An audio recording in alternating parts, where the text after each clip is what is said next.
Selamat malam pemirsa, 1 jam lebih dekat kembali bersama Anda, bersama saya Ira Kusno. Dan 2 tokoh yang akan Anda segera saksikan di layar berhubungan dengan tamu kita malam ini.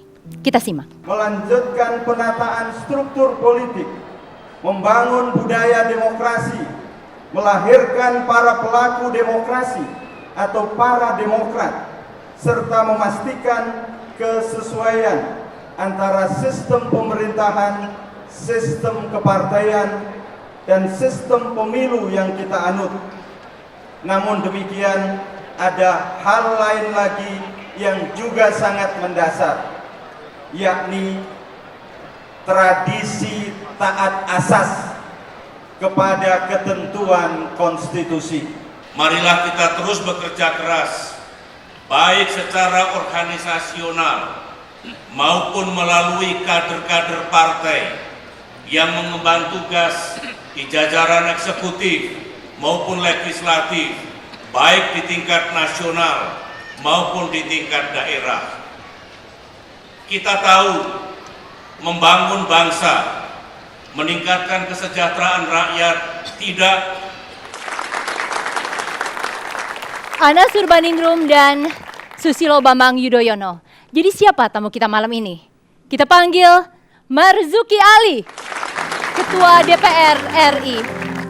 Selamat malam Pak. Baju kita matching ya Pak. Saya pikir Bapak pakai biru, jadi saya sengaja pakai merah nih. Saya menyesuaikan di mana bumi dipijak, di sana langit dijunjung. Jadi kalau masuk TV One? TV One merah, saya ikut merah. Kalau TV lain warnanya lain lagi. Silakan Pak. Kita punya Anas Urbaningrum, punya Pak SBY. Jadi bagusan mana Pak pidatonya? Iya, sebetulnya saya menyampaikan itu dalam acara internal partai. Pak, dijawab dulu, bagusan yang mana Pak? Saya tidak bisa menjawab secara langsung. Karena konteks pertanyaan itu tidak tepat dengan apa yang saya jawab. Konkretnya, bukan dalam hal kita membandingkan. Anas kalau berpidato sangat runtut, baik. Saya sampaikan waktu itu, Anas ini kalau pidato ya nomor 1 di dunia. Bahkan Pak SBY juga bisa kalah. Dikalahkan, bisa. Jadi artinya belum tentu kan. Pemirsa, kami sampaikan video yang barusan karena baru-baru ini dalam rangkaian ulang tahun Demokrat, Pak Marzuki Ali, Wakil Ketua Dewan Pembina Partai Demokrat mengatakan bahwa pidato Anas Urbaningrum number 1 dibandingkan SBY. Dan tadi penjelasannya sudah dijelaskan oleh Pak Marzuki. Bapak sadar nggak sih sering sekali memberikan pernyataan kontroversial? Memang dalam situasi sekarang ini, kalau kita ingin meluruskan satu masalah yang kadangkala memang kita menabrak kebiasaan, itu membuat seolah-olah pernyataan itu kontroversial. Nah kalau yang pernyataan tadi sempat membuat Bapak dipanggil Pak SBY nggak? Oh tadi bukan pernyataan, itu kan kita guyonan di dalam acara donor darah. Jadi masa kita nggak boleh guyonan, kan aneh kan? Jadi jangan dipandang saya itu selalu sebagai ketua DPR, tapi sebagai manusia biasa yang sehari-hari kita perlu bergurau. Pak, kalau tadi konteksnya gurauan, yang baru-baru ini Bapak sampaikan berkaitan dengan Mentawai, kita bisa lihat di layar Pak. Saya kutip langsung Pak verbatim ya. Marzuki mengatakan bahwa bencana tsunami adalah konsekuensi warga yang hidup di pantai. Di mana empatinya Pak? Jadi saya ingin klarifikasi, saya ingin meluruskan ya. Saya tidak mau anak bangsa ini kita kehilangan orang-orang kita karena musibah yang selalu berulang. Saya menyampaikan bahwa Pulau Mentawai itu seringkali terkena gempa dan dampaknya kepada tsunami. Saya bertanya waktu itu kepada media, saya tidak melihat bagaimana kondisi geologi daripada Pulau Mentawai, apakah ada tempat untuk menyelamatkan diri apabila musibah itu datang. Saya menyampaikan apabila tidak ada tempat untuk menyelamatkan diri, perlu dipikirkan. Perlu dipikirkan untuk kita relokasi. Karena apa? kita nggak mau kehilangan nyawa orang karena musibah yang sudah kita ketahui. Daerah itu adalah jalur gempa dan dampak tsunami yang setiap saat bisa datang. Bapak kok seakan-akan kesannya media yang menyudutkan Bapak, tapi Bapak sebenarnya ngomong dengan sesuatu yang betul begitu? Kalau diambil ujungnya, kalimatnya menjadi berbeda. Saya sampaikan, kalau sudah kita mintakan mereka pindah dan kita sudah siapkan tempatnya, mereka juga tidak mau pindah. Ya kasus seperti Mas Marijan sudah diminta untuk evakuasi, ya kan, Mbah Marijan sudah diminta untuk evakuasi, tetap bertahan, lalu bencana datang, meninggal. Ya itu kita sudah lakukan sesuatu yang baik. Pak Marzuki, apakah Bapak sadar bahwa dengan posisi Bapak tidak bisa mengeluarkan pernyataan-pernyataan yang kemudian mungkin ujung-ujungnya saja yang diambil oleh media? Orang mengatakan Bapak seringkali begitu karena Bapak politisi karbitan, sehingga etika politiknya kurang matang. Saya melakukan sesuatu dengan apa yang saya pikirkan itu baik. Bagaimana penilaian orang, ukuran karbitan itu bagaimana, saya tidak mengerti. 2003 itu Bapak baru masuk ke politik, sebelumnya Betul. Bapak profesional. Betul. Dan Bapak sekarang punya jabatan yang luar biasa. Saya memimpin partai 5 tahun sebagai sekretaris jenderal. Banyak masalah politik yang saya hadapi dan saya selesaikan semuanya dengan baik dan Demokrat menjadi pemenang pemilu. Tapi Bapak susah dicari bandingannya dengan orang lain yang sudah makan asam garam politik lebih banyak. Artinya orang bilang ini rookie karena kedekatan dengan SBY Bapak bisa mendapat jabatan seperti itu. Saya tidak melihat itu karena saya berjuang di Partai Demokrat sejak Demokrat belum ada apa-apanya. Bapak waktu itu kan profesional. Kenapa Betul. sih terjun ke politik? Ada pertimbangan khusus di mana saya menganggap profesional tidak bisa melakukan sesuatu kalau tidak mempunyai power politik yang kuat. Bukannya karena Bapak dendam, waktu itu mestinya jadi direktur utama, tapi kemudian dipotong orang itu punya akses politik. Saya jalani hidup saya sesuai dengan petunjuk Tuhan saja. Jadi bukan karena dendam. Saya tidak pernah punya dendam terhadap orang, siapapun juga. Saya selalu memaafkan siapapun yang menzolimin saya.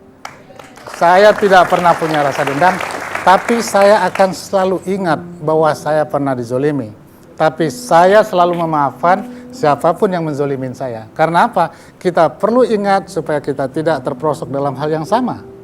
Kita harus melakukan antisipasi agar berikutnya kita tidak dizolimin lagi. Dan salah satunya adalah lewat akses politik. Pemirsa, tetaplah bersama 1 jam lebih dekat. Sesudah jeda iklan berikut, kita akan kembali melihat bagaimana akses politik dianggap sebagian orang menyelamatkan Marzuki Ali dari status tersangka.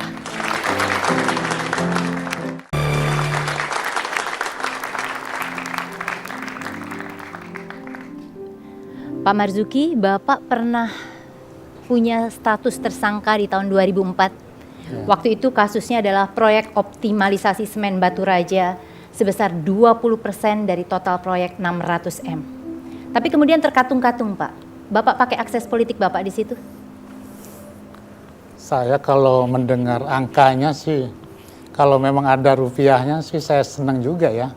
Bisa saya bagi-bagikan kepada pesantren, kepada anak yatim piatu. Ini luar biasa penzoliman waktu itu. Karena apa? Karena saya ikut berkampanye untuk Demokrat. Kemudian ikut berkampanye untuk SBY pada hari putaran 1, mau masuk ke putaran kedua. Di sanalah perintah bagaimana seorang Marzuki Ali yang telah menyelamatkan aset badan usaha milik negara yang tadinya mau dijual dengan nilai 0 rupiah oleh negara, oleh pemerintah. Pada saat itu lalu kita melawan, kita bisa selamatkan menjadi 1,2 triliun. Lalu saya dijadikan tersangka hanya dengan nilai 93 juta rupiah. Dan itu akhirnya luar biasa, Pak. Karena dengan status waktu itu terkatung-katung dan kemudian jadi tersangka, Bapak masih terpilih menjadi Sekjen Partai Demokrat. karena tidak ada satu fakta hukum pun yang membuktikan saya terlibat dengan kasus 93 juta rupiah. Tidak ada satu fakta hukum apapun. Karena dipaksakan supaya waktu itu dipasang besar-besar di dalam media Di satu sisi ada kampanye SBY, judulnya Marzuki Ali bisa dijadikan tersangka. Itu kan dalam konteks politik jelas. Orang Bagaimana juga melihat, Pak. saya menyelamatkan uang negara 1,2 triliun dituduh korupsi 93 juta. Sedangkan gaji saya sebagai direktur adalah mustahil saya korupsi angka 93 juta. Kekecilan dengan ya, Pak, ya? fasilitas dan lain sebagainya. Adalah naif sekali kalau saya mau mencuri dengan angka 93 juta rupiah. Bapak ini memang suka mengejutkan. Pernyataannya juga kontroversial. Dan seringkali orang tidak memperhitungkan kekuatan Bapak. Contohnya ketika pemilihan Ketua Umum Partai Demokrat. Bapak menyalip tiba-tiba nomor 2. Kita lihat cuplikan beritanya dulu nih, Pak.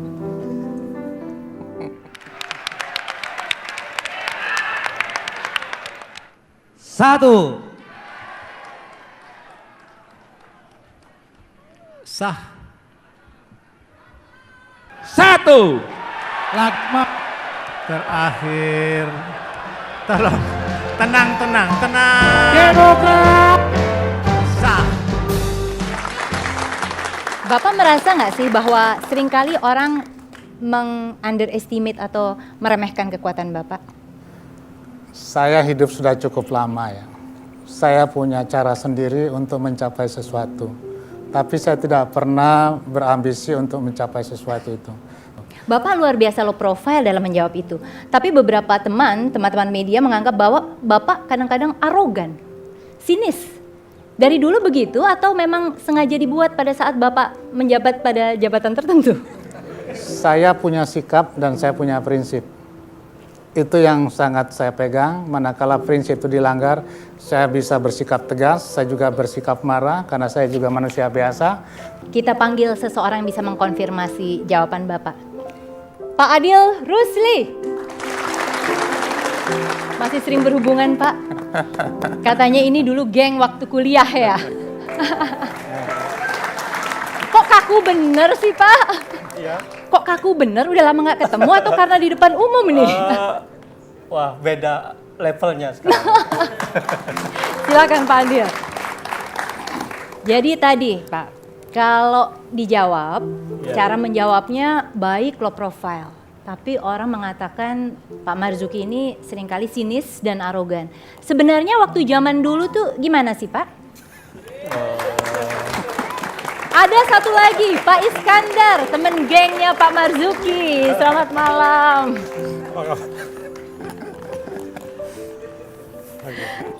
Silakan, Pak.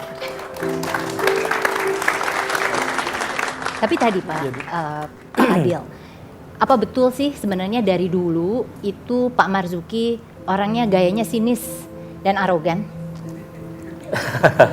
Jujur ya Pak, ya. Jangan karena katanya beda level terus Bapak agak nggak mau ngomong jujur gitu. Ya. Itu kesan saya juga waktu saya baru kenal pertama. Jadi kaku, sinis, acuh gitu. Tapi karena tidak ada teman lain dalam satu ruangan yang seusia, kita berkawan. Waktu itu kuliahnya extension ya? Betul. Pak Iskandar sendiri gimana? Pada saat saya tahu persis pertama kenal, saya malah nggak melihat dia sinis.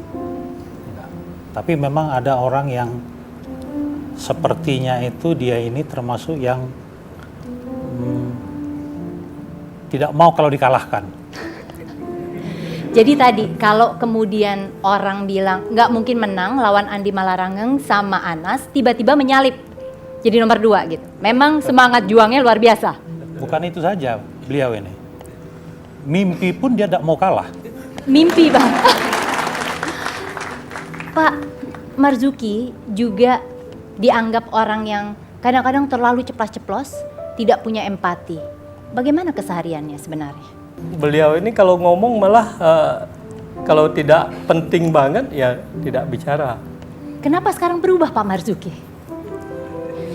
Kenapa mesti ceplas-ceplos dan kadang-kadang tidak menunjukkan empati?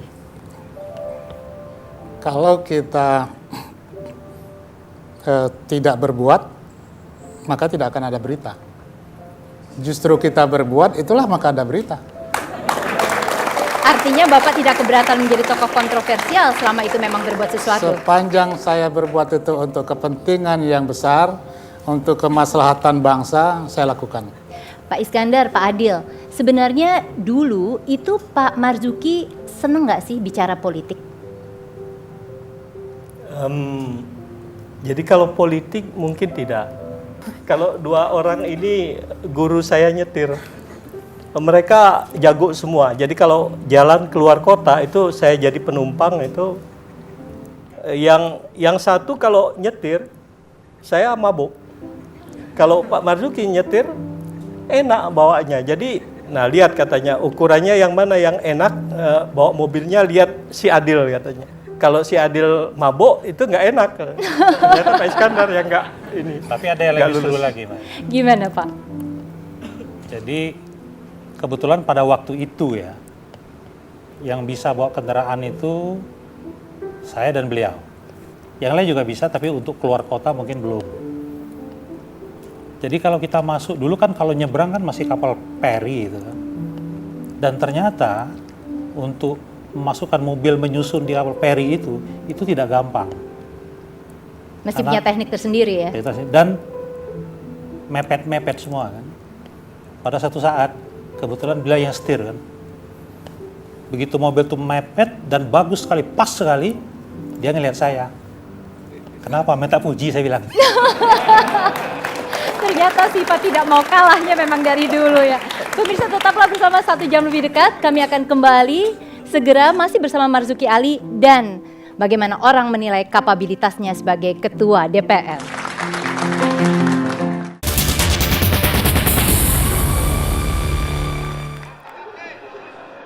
Ambil alih kepemimpinan.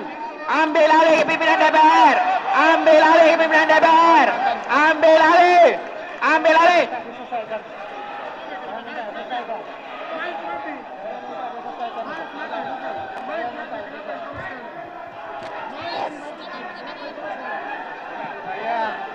Sudah pelecehan.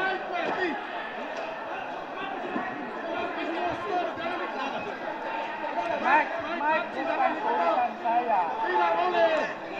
Ini sama.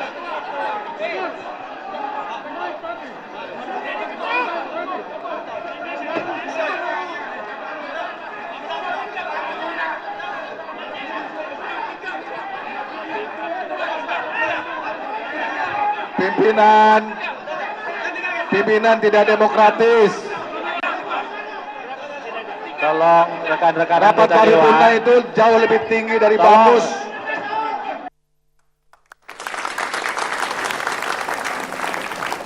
Pak Marzuki, kasus Senturi, di mana kredibilitas Bapak sebagai pimpinan DPR dipertanyakan banyak orang, dianggap sebagai tameng pembela kepentingan Partai Demokrat. Tanggapan Bapak? Memang dinamika Senturi itu luar biasa. Pimpinan sudah sepakat pada awal kita dilantik bahwa kita melepaskan baju kita. Saya baju biru saya lepas, Mas Pram baju merah dilepas, Golkar, Mas Priyo lepas baju kuning dan seterusnya. Kita sepakat bahwa kita harus sebagai negarawan, dan itu kita sepakati di awal. Yang terjadi Lalu, adalah sebaliknya. Pada saat kasus Senturi, rupanya kesepakatan ini hanya kesepakatan politis ya. Setiap saat bisa berubah. Saya singgung juga kepada teman saya, Mas Priyo, ya kita harus tetap konsisten, tapi karena perintah partai, saya paham itu apa yang harus mereka lakukan. Yang jelas saya melakukan ada aturan-aturan yang saya pegang, sehingga tidak mungkin orang mampu untuk membikakan saya. Tapi kemudian ada sebagian orang yang menyatakan bahwa Bapak kelihatan gugup karena kelihatannya arahnya akan dibawa ke keputusan yang tidak menguntungkan buat Partai Demokrat. Karena itu cepat-cepat Bapak ketok palu untuk Oh, menutup. tidak ada masalah itu. Saya memimpin, saya sebagai negarawan, saya memimpin paripurna bukan hanya satu kali itu. Biasanya saya sangat demokratis, terbuka, berikan kesempatan kepada semua, manakala dia masih dalam agenda yang disepakati. Bapak waktu itu merasa gagal nggak sih sebagai pimpinan? Tidak. Dan itu saya sampaikan kepada wakil-wakil semuanya pada saat kita rapat pimpinan setelah acara itu selesai. Saya sampaikan Mereka menyayangkan saya karena paripurna adalah tertinggi. Saya jelaskan bahwa agenda sudah kita sepakati di paripurna pada saat kita buka sidang. Lalu agenda selesai, ada keinginan-keinginan untuk merubah agenda, saya harus punya sikap. Bapak sempat dilempar air waktu itu. Kalau andai kata air itu kena di badan saya pasti bekakan. Tapi karena dia lempar ke bawah, saya anggap itu sebagai sesuatu yang tidak ada artinya. Dan Bapak seperti biasa memaafkan tapi tidak melupakan orangnya. Betul, saya tidak pernah melupakan, tapi saya telah memaafkan. Makanya saya tidak memproses apapun persoalan-persoalan yang telah terjadi. Masih dalam kapabilitas Bapak sebagai Ketua DPR, kita saksikan cuplikan berikut. Calon tersebut sudah disetujui oleh pimpinan DPR, sehingga kami mau tidak mau harus menyetujui. Itu opini yang ingin dibangun ke publik kan begitu. Ini sangat merugikan independensi daripada DPR itu sendiri. Jadi mosi tidak percaya ini dimaksudkan untuk mengingatkan kepada pimpinan DPR untuk tidak mengulangi lagi perbuatan tersebut. Apabila pimpinan DPR melakukan pelanggaran-pelanggaran, dan ini memang diatur sanksi-sanksinya mulai dari teguran tertulis, teguran lisan, pemberhentian sebagai pimpinan alat kelengkapan atau pimpinan DPR, dan pemberhentian sebagai anggota DPR. Pimpinan DPR untuk pertama kalinya diberi mosi tidak percaya, dianggap melanggar dan mau diajukan ke Badan Kehormatan. Karena seharusnya sebelum ada fit and proper yang betul memanggil Pak Timur Pradopo saat itu calon Kapolri, tidak boleh ada pertemuan, ada pat-pat gulipat nanti sebelumnya, bisa dianggap seperti itu. Tanggapan Bapak? Ada dua hal yang dipersoalkan oleh teman-teman dari Komisi 3. Pertama, mereka menyatakan saya melanggar tata tertib tatkala saya membacakan surat dari Presiden. Satu. Yang kedua, kita disalahkan karena kita menerima calon Kapolri. Itu yang kedua. Saya ingin menjelaskan yang pertama. Bahwa surat dari Presiden kepada Ketua DPR, saya sudah hampir 30 tahun bekerja, sifatnya biasa, tidak ada klasifikasi rahasia. Mereka mungkin lupa ada undang-undang keterbukaan informasi publik. Undang-undang itu disahkan tahun 2009. Saya baca dalam undang-undang itu, hubungan antar lembaga apabila ada surat dan sebagainya yang sifatnya biasa, tidak rahasia, dan tidak perlu dirahasiakan, dan tidak ada satu yang dilanggar. Artinya boleh disampaikan. Apabila ada pertanyaan publik, pada saat itu publik diwakilin oleh para media, mereka menanyakan isi surat tersebut, maka sesuai dengan undang-undang saya harus buka surat tersebut. Itu yang pertama. Yang kedua, Pak? Yang kedua, saya terus terang secara pribadi, secara menurut partai tidak menguntungkan ketemu dengan calon Kapolri. Tapi ada teman dari wakil pimpinan minta, Pak Ketua bagaimana kita undang dulu calon Kapolri, karena apa? Ya supaya kita lebih kenal sebelum mereka melaksanakan fit and proper test. Dan Bapak menyetujui itu? Saya silahkan kepada wakil pimpinan, semuanya setuju. Dan saya cek, tidak ada satu yang dilanggar, tidak ada tata tertib yang dilanggar. Memang masih diperdebatkan kepatutannya, tapi lebih patut kita ketemu secara terbuka, transparan, daripada kita ketemu dengan calon Kapolri di hotel di tempat yang tertutup. Beberapa politisi mengatakan Partai Demokrat harusnya lebih melihat kembali rekam jejak Bapak selaku politisi. Ini mungkin tindakan-tindakan yang diambil seringkali tidak memperhitungkan dampaknya karena kurang matangnya dalam hal berpolitik. Apa tanggapan Bapak? Partai Demokrat sebagai partai baru sejak 2003. Siapapun masuk sejak 2003 itulah orang yang paling senior di Partai Demokrat. Pak, Bapak tuh apa nggak capek sih dihujat, dikuyo-kuyo, padahal katanya sudah bekerja keras? Saya menikmati supaya rakyat Indonesia kenal siapa Marzuki Ali. Padahal Bapak punya sisi yang mungkin nggak banyak orang tahu. Dan sisi itu penuh pujian karena memang sangat humanis. Bapak punya banyak yayasan, lembaga yang menyantuni anak yatim, orang miskin, sekolah. Kenapa sih Bapak buat lembaga semacam itu?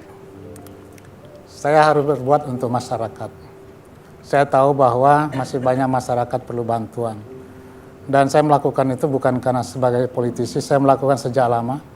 Dan orang tua saya pun senang dengan anak yatim. Maka teman-teman saya ini anak yatim semua ini. Pak Iskandar anak yatim, Pak Adil anak yatim, berapa lagi teman saya semuanya anak yatim. Kita panggil seseorang Pak yang sempat dan sampai sekarang masih merasakan tali kasih dari Bapak.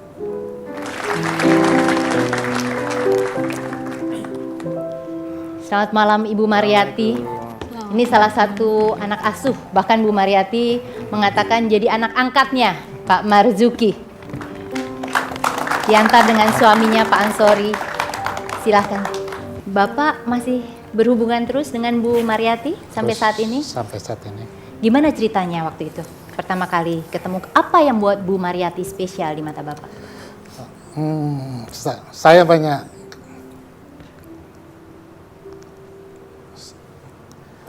ini agak sedih sedikit. Saya tuh mudah sedih. Saya tuh nggak bisa lihat orang susah.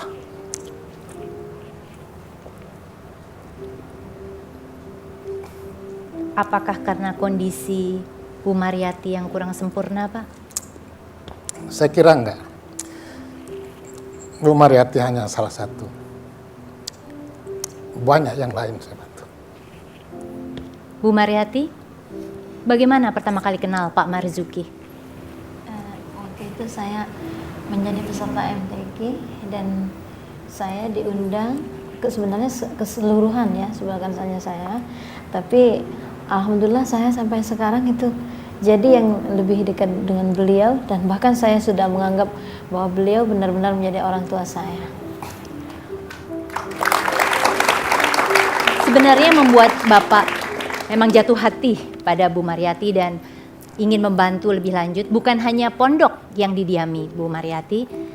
Apakah karena kepandaian Ibu membaca Al-Quran juga? Jadi saya itu suka anak-anak, ya. Saya tuh suka anak-anak yang pintar, saya suka anak-anak yang cerdas. Saya juga suka kepada mereka yang suka dengan Al-Quran. Bu Mariati ini salah satu yang hafal Al-Quran, ya tentu perlu kita ayomi sebagai Jadi Ibu orang itu membaca Al-Quran tidak dengan huruf Braille ya? Dihafal ya Bu? Seperti Bapak bilang tadi. Beliau 30 biasa. juz hafalnya.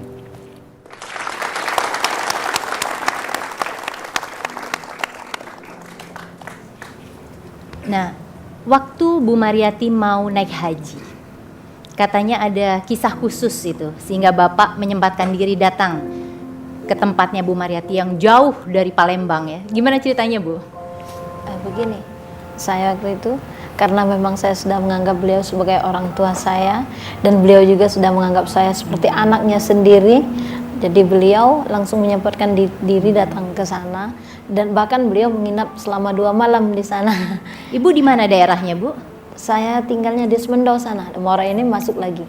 Itu dari Palembang berapa jam? 8 jam, sekitar 8 jam atau lebih. Apa yang Bapak katakan? Waktu itu beliau janji, katanya kalau saya mau nikah, beliau mau nginap di tempat saya 1 minggu. Tapi secara kebetulan waktu saya nikah itu nggak dilaksanakan di tempat saya lagi. Saya tinggal di Indralaya dan waktu itu beliau sangat sedih karena beliau nggak sempat hadir karena beliau lagi bertugas di Nusa Tenggara Timur. Jadi ibu aja yang hadir. Bahkan waktu itu saya belum datang ke pondok, ibu sudah ada yang hadir di situ. Sudah duluan hadir. Jadi gini, Bu Mariati ini di antara para penghafal Quran. Banyak ya para penghafal Quran, ya saya ada rezeki, saya salurkan kepada yang hafal 30 juz, saya salurkan, yang 20 juz saya salurkan. Kepada mereka yang mau sekolah, 10 juz saya sekolahkan mereka sampai SMA, SMP, 20 juz sampai 10 juz sampai SMA. 20 juz dia sampai S1. Kalau mereka mau melanjutkan sekolah di luar juga, ada yang ke Mesir juga saya berangkatkan. Ya, karena untuk apa lagi uang yang kita miliki kecuali untuk kepentingan anak-anak kita. Dan ya anak-anak bangsa ini perlu banyak bantuan. Pemirsa, 1 jam lebih dekat. Segera kembali dengan kisah cobaan yang diberikan Tuhan pada keluarga Marzuki Ali.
Asmawati. Dulu Bapak kumisan ya? Sekarang enggak, dulu yang bikin jatuh cinta kumisnya jangan-jangan tapi. Kita undang langsung Bu Asmawati. Istri Pak Marzuki Ali, anggota DPD juga dari Sumatera Selatan. Terima kasih Mbak Ira. Silakan. Pak Marzuki, katanya dulu Bapak sama Ibu itu sebenarnya bukan cinta pada pandangan pertama, tapi karena dijodohkan. Benar begitu Pak? Ada benarnya dan ada juga tidak benarnya. Kita mulai yang benarnya dulu Pak. Yang benarnya itu kita pernah duduk berdua di yudisium, kemudian orang tua duduk berdua, dan orang tua berunding rupanya. Yang membuat Bu Asma suka sama Pak Marzuki apa sih? Cerdasnya. Dia cerdas, cool orangnya. Waktu itu katanya Ibu sempat ragu karena Bapak terkenal playboy. Bener nggak Bu? Playboy tapi saya yang dapetnya kan. Pak Marzuki katanya malah kalau ngapel ke tempat Bu Asma itu nggak pernah malam minggu. Karena malam minggunya ngapelnya ke tempat perempuan lain. Ini mana yang benar, mana yang enggak nih Pak? Ngapelnya sama dengan Pak Iskandar itu. Cari temen ya Pak? Ya betul, kita sama-sama. Kita sama-sama itu bertiga berempat ngapel satu rumah, ada empat saudara gitu. Tapi Pak Marzuki, pada akhirnya memutuskan pilihan pada Bu Asma. Apa yang membuat Pak Marzuki yakin bahwa Bu Asma adalah yang terbaik? Pertama, bagi saya adalah orang tua. Saya ingin ada kesetaraan, makanya saya cari di mana. Karena orang tua saya bukan orang yang sekolahan, saya cari juga mertua saya yang bukan sekolahan. Jadi otomatis bicaranya nyambung. Jadi kalau yang satu tinggi, yang satu rendah, susah bicaranya. Jadi sampai sejauh itu Bapak mikirnya? Betul, karena saya tidak mau rumah tangga rusak karena orang tua yang tidak cocok. Tapi kalau Bu Asmanya sendiri, apa sih yang membuat ketertarikan Pak Marzuki? Orang tua tadi ada ceritanya sendiri. Bu Asmanya? Saya nggak tahu ya, tapi yang jelas saya jalanin saja. Saya jalani dan disuruh nikah, suruh berkenalan, ya 4 bulan kita kenalan, ya saya jelaskan semua, nggak ada yang manisnya. Saya jelaskan sama istri saya, waktu itu saya punya adik, saya 12 saudara, saya punya adik ada 9 orang yang merupakan tanggung jawab saya. Tentu kehidupan tidak mudah dan semuanya berat. Ya kalau mau dengan saya harus siap berkorban. Semuanya pahit, semua saya sampaikan. Bu Asma nggak takut waktu keterus terangan seperti itu? Kayaknya enggak ya, karena udah jodoh kali. Bapak dengan Ibu menikah 7 tahun, belum dikaruniai momongan. Waktu itu katanya ada kabar-kabar bahwa Bapak diminta menikah lagi. Benar nggak tuh Pak? Saya di sana. Bapak boleh jawab, Bu Asma. Ya kalau di keluarga kita biasalah di Sumatera Selatan kalau kita menikah belum punya momongan itu pasti ada suara-suara demikian. Tapi bapak saya tegas menyampaikan jangan bicara yang tidak baik. Anak itu adalah titipan Tuhan, amanah Tuhan. Kalau Tuhan mau memberi kapan saja dan di mana saja. 7 tahun akhirnya punya momongan. Kemudian tidak berapa lama punya momongan yang kedua. Yang kelihatannya ada cobaan lagi.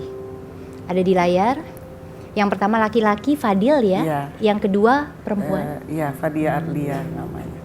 Dan diberikan ternyata Allah. Ada kesalahan waktu itu dari pihak rumah sakit yang mengakibatkan sekarang ada hal yang tidak sempurna. Anak saya itu mengalami Down syndrome. Pak Marzuki tidak ingin menuntut rumah sakitnya waktu itu. Semua kejadian itu adalah kehendak yang Maha Kuasa, itu cobaan, dan kita dalam menerima cobaan itu harus sabar, dan kita ikhlas menerima itu. Allah itu Maha Tahu, jadi kita tidak perlu persoalkan karena semua itu sudah kehendaknya. Dan kita kan tidak mengerti. Saya itu sangat rasional ya, logik. Anak saya sakit, bawa ke rumah sakit, saya kerja biasa. Saya itu tidak pernah berpikir anak saya sakit, saya jagai siang malam. Tidak pernah berpikir demikian. Anak sakit, bawa ke rumah sakit. Karena rumah sakit adalah tempatnya dan dokter adalah ahlinya, maka kita serahkan dan ada yang jaga, silakan saya kerja seperti biasa. Saya selalu berpikir rasional. Memang kadang-kadang orang menganggap saya sangat tidak romantis ya. Tapi semua Tapi itu, memang sangat tidak romantis ya, Bu. ya betul. Jadi Ibu yang harus jawab, Pak. Betul. Saya dengar dari istri saya bahwa saya tidak romantis. Rata-rata semua bilang saya tidak romantis. Tapi satu hal saya sangat bertanggung jawab. Saya tidak pernah membawa masalah kepada istri saya. Taunya istri saya senang saja gitu. Saya tidak pernah menceritakan sesuatu, termasuk saya mau ditangkap, mau dijadikan apa, saya tidak pernah cerita dengan istri Kalau saya. Bapak dihujat, kalau kemudian Bapak statusnya tersangka, Ibu taunya dari siapa jadinya? Dari media? Dari media. Bagaimana perasaan Ibu? Ya kita khawatir, tapi karena beliau yang merasakan ya, beliau tegar, ya kita juga harus ikut tegar. Ibu sekarang jadi politisi karena ikut Bapak juga? Oh enggak, duluan saya terjun ke. Ya kebetulan waktu itu memang Bapak yang mensupport saya, karena kita tahu ya DPD RI itu kan lembaga baru ya. Waktu itu saya masih salah satu pimpinan perguruan tinggi dan ada kesempatan ada lembaga baru DPD RI, saya mendaftar sebagai anggota DPD RI. Dan karena istrinya DPD, Bapak dianggap salah satu pembaharu, berpikir memang bikameral murni untuk lembaga DPR dan DPD. Nah, Pak Marzuki sekarang sama Ibu, biasanya kalau misalnya lagi santai, walaupun nggak romantis, katanya sering nyanyi bareng. Ibu atau Bapak nih sebenarnya sering nyanyi? Yang jelas begini, saya itu, ini teman-teman, saya tuh nggak bisa bernyanyi. Dan tapi jadi politisi bukannya harus bisa nyanyi, Pak? Apalagi kalau misalnya Dewan Pembinanya bisa membuat lagu dan suka bernyanyi. Terpaksa belajar bernyanyi karena di rumah ada istri saya yang suka nyanyi. Nah, supaya bisa ngimbangi ya saya harus belajar lah.